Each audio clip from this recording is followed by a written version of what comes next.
Is dedicated to a good friend of mine. It's called 316. Mm-hmm.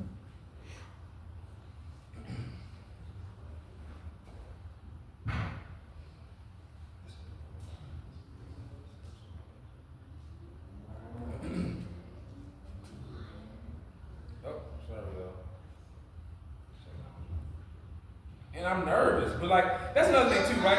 I'll be honest, right? Like that's what it is. And as an artist, you get nervous, and you have your own ways to deal with nerves. But like I gotta say, the type of nervous energy, if you want to call it that you feel in a linkage event, it's more like comfortable awaiting energy, right? You really, I'm nervous, but it really feels as if like the nervousness is not a bad thing. It's just an indication of how safe you are. It's called 316.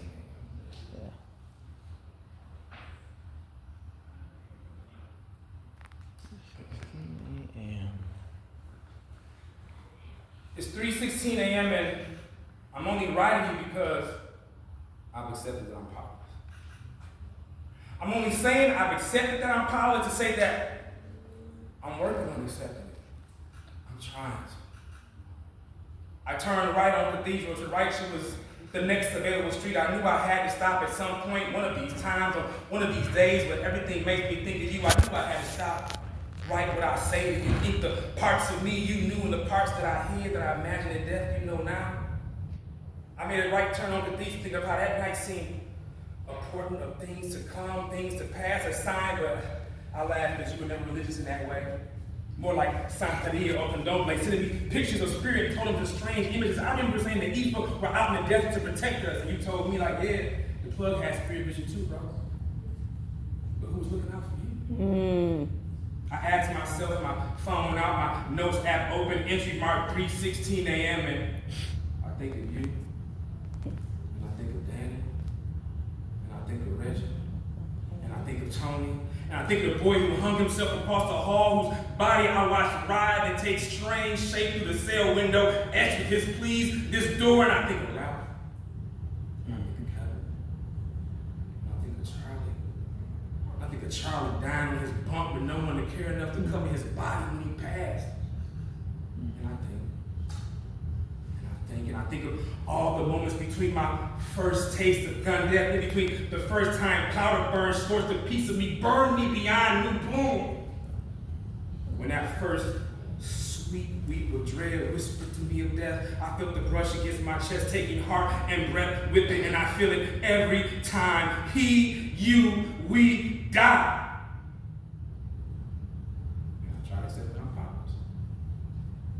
As I head to my father's house under a guise to borrow $200 I don't need so I can talk him into giving me back the gun you gifted me so I can tell him I need the parts. He knows I'm doing bad, but he doesn't know I'm trying to accept that I'm powerless.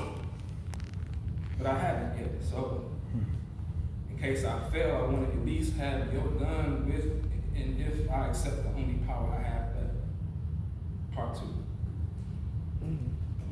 I'm gonna let you know, bro, mastery blood replaced the digital scale on my nightstand. I decided to exchange coke for hope. I decided the night before to flush profit down the drain for the first time without the threat of police at my door, and I alone. My phone's camera on record, needing a disinterested witness to this, needing an accountability partner other than my shame to hold me down, other than my shame. I alone. On the night before the day, I put a helium tank in my shopping cart case. Ready said shit is painless now, but I'm choking. Just blessed rest in 3 to 5 minutes. That's a blessed blink of time. It's like long, indeterminate sentences and decades lost where context is everything, I guess. Because out here, 20 minutes of this anxious fear, worrying emotion stretches time from passable to unbearable, bro. Out here, a moment can measure 20 years of my life, not living my fight, find it insufficient. And here, 2 seconds with barely 3 words. Bro, you good? The inescapable becomes surrounding.